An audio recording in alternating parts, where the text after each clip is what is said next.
Every man who has ever built something that outlived him paid a price he could not recover. He paid it willingly. He paid it knowing that the cost would never be returned to him, and he paid it because he understood something most people never learn.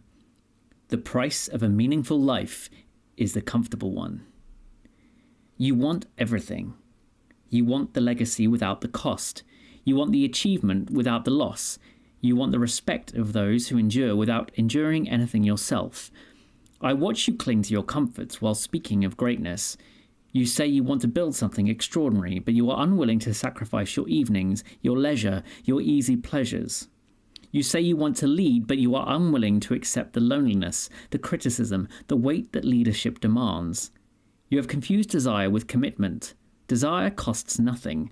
It is a pleasant feeling in the mind. Commitment costs everything, because commitment means choosing what you will surrender in exchange for what you seek.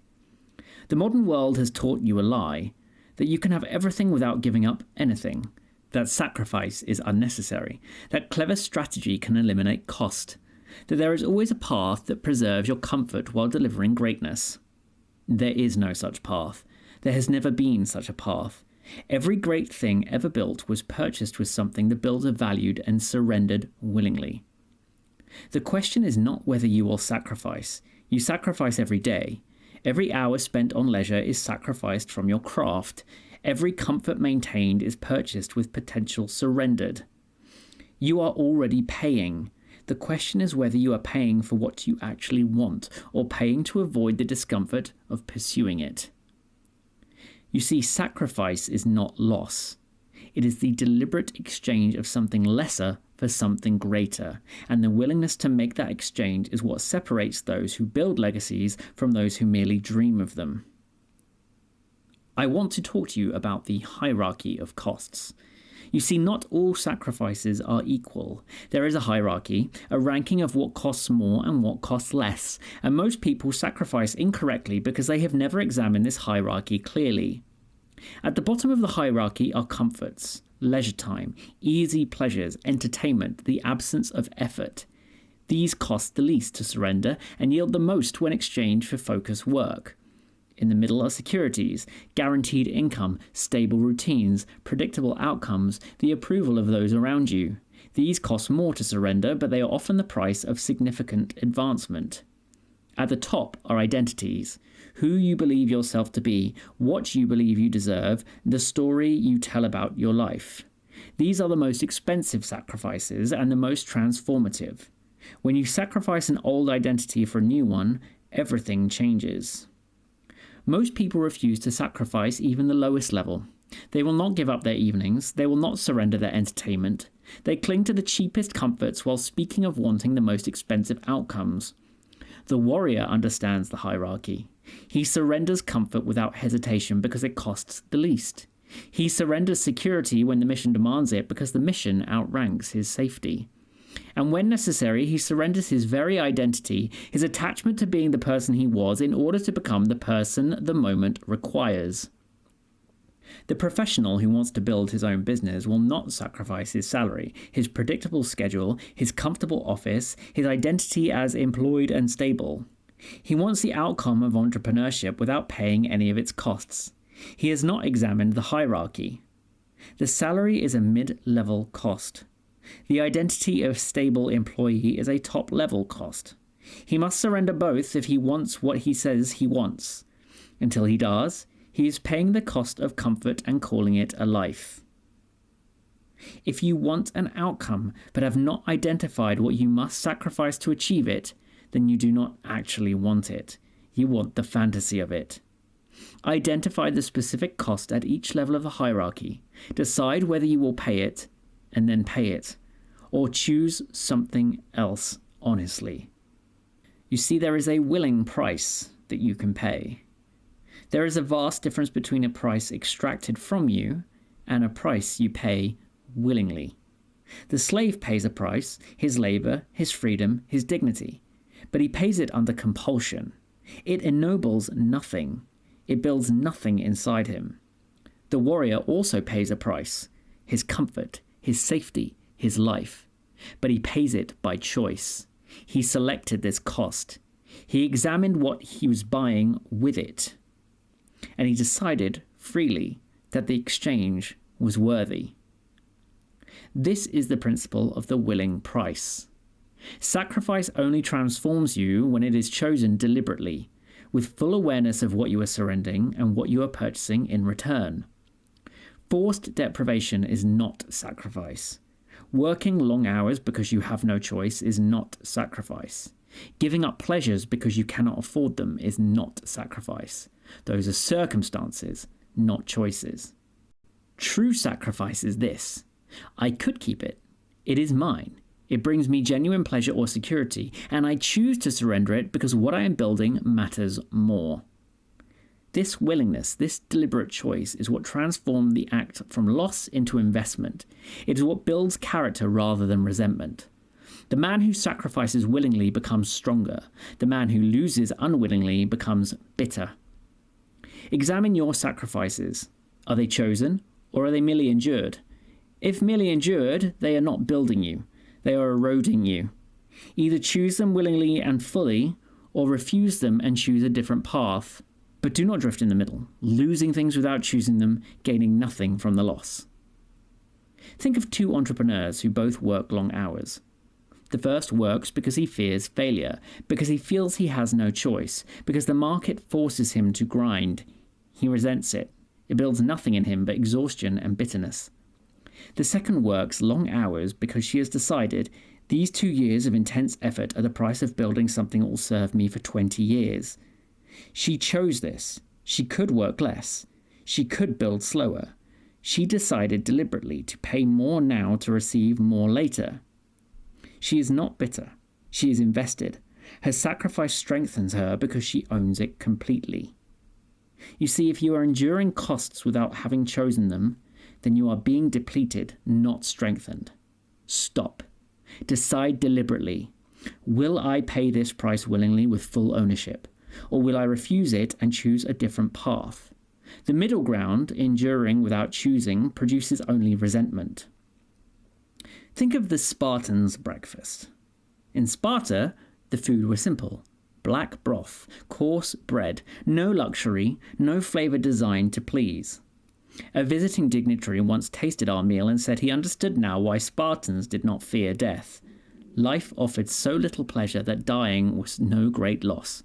He missed the point entirely. The simplicity of the meal was not deprivation, it was selection. We chose to remove the distraction of luxury so that our attention, our energy, our desire could be directed entirely toward the thing that mattered. Excellence in our craft, mastery of our bodies, readiness for purpose. The visitor saw loss. We saw investment. He saw absence of pleasure. We saw presence of focus. He pitied us. We were free in a way he could never understand, because we had already surrendered what most men spend their entire lives protecting. When you voluntarily remove a pleasure from your life in service of something greater, you are not losing. You are choosing. You are declaring, this thing does not own me. My comfort does not dictate my direction. I am free to surrender what others cling to, and that freedom is the foundation of everything I build. You see, there is something called the legacy exchange. Every human being faces a fundamental exchange. You can live for yourself now, or you can build for what outlasts you. You cannot fully do both. There is always a tension between present comfort and future impact. The legacy exchange is the deliberate decision to trade present experience for future existence, to give up what feels good now for what will matter when you are gone. This does not mean joyless existence. It means prioritized existence. The warrior feasts after the battle, not during it. The builder celebrates the completion, not the foundation. There is time for both sacrifice and celebration, but their order matters. Most people reverse the order. They celebrate first and sacrifice later, or never. They consume now and build with whatever remains, and whatever remains is usually nothing. The legacy exchange asks, what do I want to exist after I am gone? What do I want to have mattered? And what am I willing to surrender now, while I am alive and capable, to ensure that thing exists? The answer to this question organizes everything else. Once you know what you are building beyond yourself, every daily choice becomes clear. Does this serve the legacy, or does this serve only my present comfort? When you are confused about what to sacrifice, return to this question.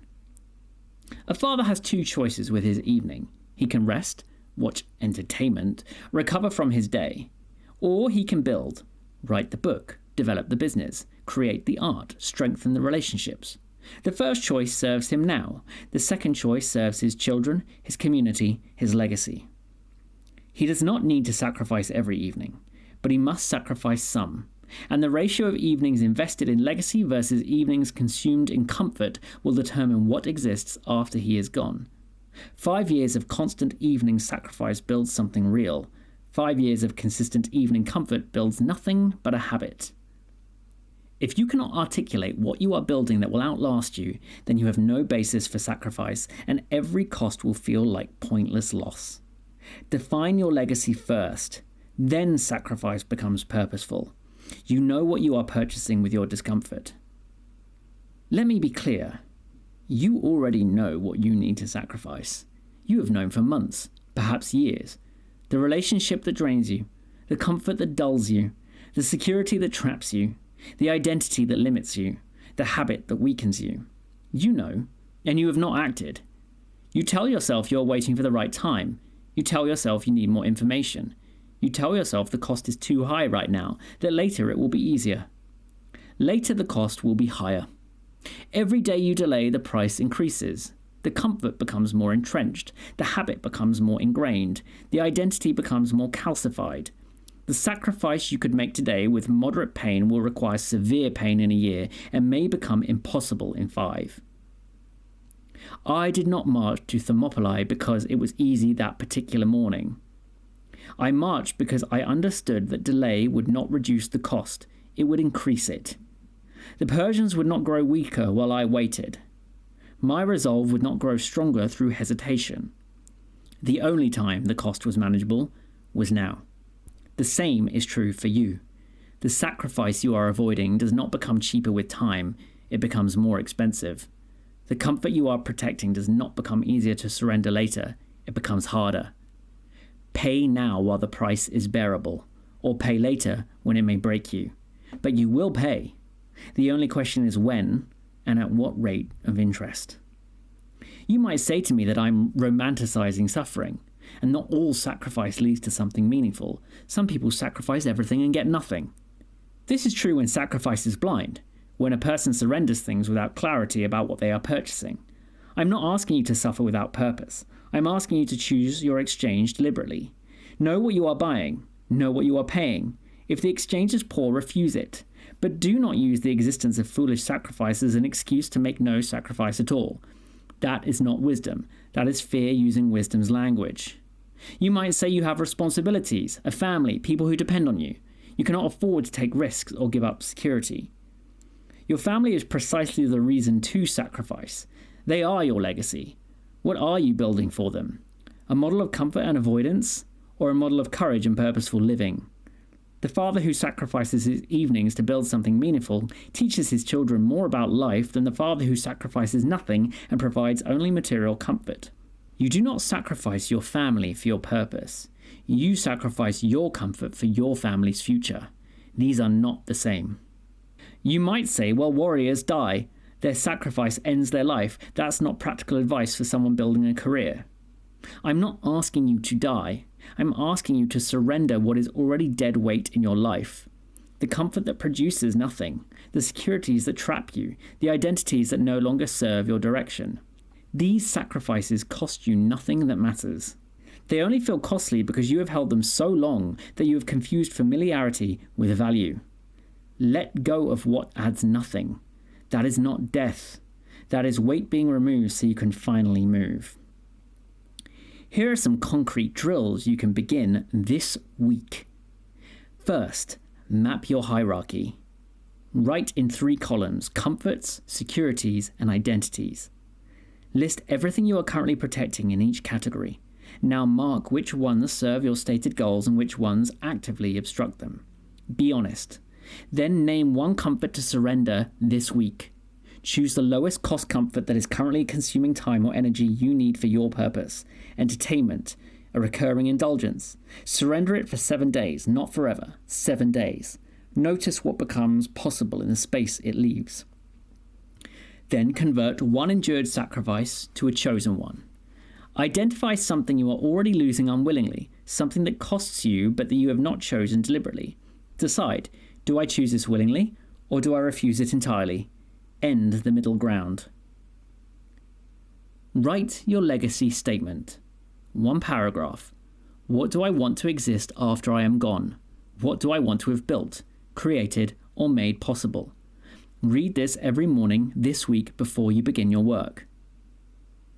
Then identify the sacrifice you've been avoiding. You know what it is. Write it down.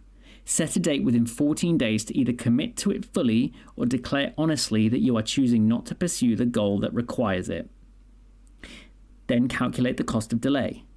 Take the sacrifice you identified above and ask, what does it cost me to delay this by 1 more month, 1 more year, 5 more years? Write the compounding costs in concrete terms.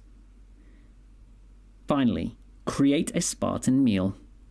1 day this week, strip everything to the essential. No luxury, no distraction, no comfort beyond what is necessary.